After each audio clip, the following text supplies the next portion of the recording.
Hi, good morning everyone. This is Vinod Yadav and you're watching Investors Forum. सो आज शुरुआत करते हैं American market से।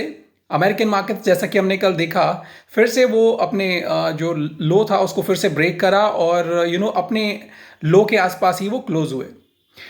देखिए इसके बाद में क्या हुआ कि बैंक ऑफ इंग्लैंड जो कि जिन्होंने कहा था कुछ दिन पहले कि लगातार वो एक महीने तक जितने भी बॉन्ड्स अवेलेबल होंगे मार्केट्स में वो खरीद लेंगे। उन्होंने कहा है कि नेक्स्ट अब सिर्फ वो अगले सिर्फ 3 दिन तक ही वो बॉन्ड्स खरीद पाएंगे जो कि मार्केट में अवेलेबल हैं। इसका मतलब है कि उसके बाद में आफ्टर 3 डेज जो मार्केट्स हैं उनके नीचे जाने के चांसेस और बढ़ जाते हैं। वहीं आईएमएफ जो कि इंटरनेशनल मॉनेटरी फंड है, उन्होंने कहा कि अभी तो सिर्फ आप कह सकते हैं कि ये ट्रेलर है और पिक्चर अभी बाकी है। इसका मतलब है कि worst is yet to come.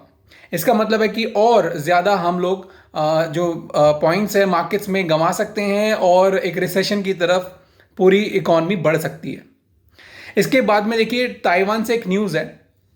Taiwan देखिए शॉर्ट सेलिंग क्या होती है अगर आप जानते हैं तो शॉर्ट सेलिंग बेसिकली ये है कि अगर आपने शेयर्स किसी चीज़ के नहीं भी खरीदे हैं बट फिर भी आप उसको शॉर्ट सेल कर सकते हैं। सो ये शॉर्ट सेल्स बेसिकली ऑप्शंस के थ्रू किया जाता है और ये सभी मार्केट्स में अवेलेबल हैं। तो ऑप्शंस में लोगों ने क्या करा है ताइवान में कि बहुत ज़्यादा शॉर्ट सेलिंग कर दिया, जिसके कारण मार्केट्स जो हैं वो कहीं पर स्टेबल नहीं हो पा रहे हैं। वो लगातार स्लाइड कर रहे हैं और उसको स्टॉप करने के लिए, उसको रोकने के लिए कि मार्केट कहीं ना कहीं स्टेबल हो जाए, गवर्नमेंट ने क्या किया है कि अपने रूल्स को टाइटन किया है, जिसमें कि शॉर्ट सेलिंग जो कर रहे हैं, जो लोग शॉर्ट कर रहे हैं ऑप्शंस को, किसी स्टॉक के ऑप्शंस को, उन पे कंट्रोल करने के लिए कुछ नए स्कीम्स निकाली हैं, पेनल्टीज लगाने की कोशिश कर रहे हैं। वो ये सभी मार्केट्स में होने वाला है धीरे धीरे। इसके बाद ऑयल के बारे में अगर हम जाने तो ऑयल जो है, क्रूड ऑयल, कल फिर से लगातार तीसरे दिन उसने स्लाइड किया। रीजंस फिर वही है कि चाइना का जो है कोविड की वजह से वो सेकंड लार्जेस्ट कंज्यूमर है ऑयल का, और कोविड की वजह से वो कंज्यूम नहीं कर पा रहा है इतना जितना उसकी एक्चुअल में एक नॉर्मल डे पे जो कंजम्पशन होती है। दूसरा यूएस रिसेशन के फियर्स, जो डर है क्रूड को भी, कि क्रूड ऑयल जो है वो उसकी डिमांड कम हो जाएगी। तो रिसेशन के डर की वजह से भी क्रूड ऑयल जो है वो कल घट गया। इसके बाद में हम देखें तो एक छोटी सी चीज़ देखिए, कल मैं एक वीडियो देख रहा था जिसमें कि लोग जो है ना बातें करते हैं, बहुत सारे वीडियोस आपने देखे होंगे जिसमें स्टॉप लॉस के बारे में बातें करते हैं। सो कहते हैं कि स्टॉप लॉस जो है बेसिकली हम लोग जो स्टॉप लॉस लगाते हैं वहां पर मार्केट आता है और उसके बाद में उसको टच करके हमारा स्टॉप लॉस लेके और मार्केट फिर से ऊपर की तरफ या नीचे की तरफ चल देता है। देखिए हमें समझना होगा कि जो हम स्टॉप लॉस लगाते हैं बेसिकली हमारा स्टॉप लॉस क्या है। हमारा स्टॉप लॉस भी एक ऑर्डर है। सो मार्केट क्या करता है, मार्केट जो है वो ऑर्डर्स पे ही खेलता है। देखिए अगर मैं मार्केट हूँ, मेरे सामने बायर्स हैं और सेलर्स हैं, तो मैं बेसिकली क्या करूंगा, कभी मैं बायर्स, जो मेरे पास में नज़दीक बायर होगा मैं उसकी बिड को उठा लूंगा, जो मेरे पास नज़दीक सेलर्स होंगे उसकी बिड को मैं उठा लूंगा। तो आपने जो स्टॉप लॉस लगाया है वो भी आपने एक बिड लगाई है, तो आपने ऊपर खरीदा है और नीचे आप स्टॉप लॉस लगा देते हैं। ठीक है, सो दैट मीन्स आप मार्केट को देखिए, ये समझ नहीं है कि आप उसमें प्रॉफिट करना चाह रहे हैं कि लॉस करना चाह रहे हैं, उसको ये नहीं पता। बट उसको ये पता है कि उसके ऑर्डर्स कहाँ कहाँ लगे हुए हैं। सो जो नज़दीक का ऑर्डर होगा वो सबसे पहले उसको पिक कर लेता है।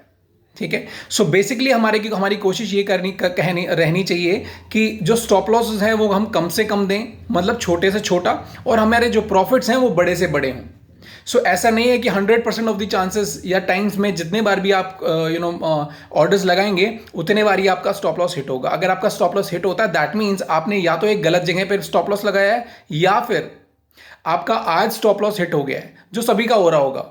ठीक है, तो वो आप उसमें एक्सेप्शन नहीं है। सो इसीलिए आप कोशिश करिए कि आप मोस्ट ऑफ द टाइम्स आप ट्रेड नॉर्मली लीजिए, और ट्रेड लेने के बाद में आप वेट कीजिए, अगर प्रॉफिटेबल हैं तो एक अच्छे प्रॉफिट का वेट कीजिए, रिस्क एंड रिवॉर्ड अच्छा रखिए। इसके बाद में हम बात करते हैं एसजीएक्स निफ्टी की। एसजीएक्स निफ्टी शो कर रहा है कि आज थोड़ा सा बैलेंस खुलने की कोशिश कर रहा है, न्यूट्रल है, ना तो वो नेगेटिव है ना वो पॉजिटिव है।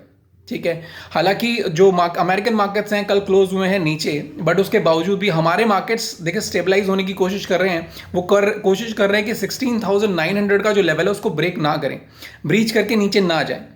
सो ये बहुत अच्छी कोशिश है मार्केट के द्वारा, और टीसीएस का इसमें एक अहम रोल है क्योंकि कल टीसीएस के रिजल्ट्स आए थे और बहुत अच्छे रिजल्ट्स थे। लगातार जो है अभी नेक्स्ट पूरा वीक रिजल्ट्स का पूरा सीजन चालू हो चुका है और सभी जो मेजर आईटी कंपनीज हैं उनके रिजल्ट्स आना शुरू हो चुके हैं। इन्फोसिस, विप्रो, इन सबके पेंडिंग है रिजल्ट्स, तो सबके इनलाइन है। और क्योंकि टीसीएस के अच्छे रिजल्ट्स आए तो सभी को एक्सपेक्टेशंस हैं, तो जो बाकी की आईटी कंपनीज हैं उनके भी रिजल्ट्स अच्छे आएंगे, जिसकी वजह से मार्केट्स जो हैं वो थोड़ा सा ब्रीदर दे सकते हैं और ऊपर की तरफ बढ़ सकते हैं।